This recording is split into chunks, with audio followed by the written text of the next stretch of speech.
Ito nga pala, ang Tecno Spark 20, isa sa mga bagong entry-level smartphones ni Tecno. Kung gusto nyo malaman ang nakuha kong information about sa price nito, make sure lang na panoorin nyo ang buong video. Sa ngayon, pag-usapan muna natin ang specs and features niya.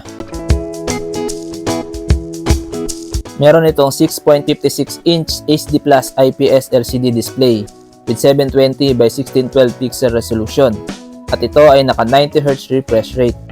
Ang Tecno Spark 20 ay may operating system na Android 13 with MediaTek Helio G85 12nm chipset at may Mali G52 MC2 na GPU.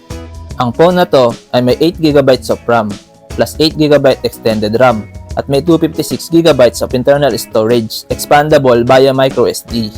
Ang Tecno Spark 20 ay mayroong 50MP main camera plus auxiliary lens with dual LED flash and HDR at kaya mag-record ng video up to 2K at 30fps. Meron siyang 32MP selfie camera with dual LED flash at may 1080p at 30fps video recording. Sa kanyang battery, meron itong 5000 mAh battery capacity with 18W fast charging. Sa dimensions, meron siyang 163.69 by 75.6 by 8.45mm with IP53 dust and splash resistant at ito ay may dual SIM. Meron siyang side-mounted fingerprint scanner at meron siyang stereo dual speaker sound by DTS with 400% big volume. Sa connectivity, meron siyang 4G LTE, dual band Wi-Fi, Bluetooth 5.2, GPS, FM radio, headphone jack, OTG, and USB Type-C. Ngayon, pag-usapan na natin ang possible price niya.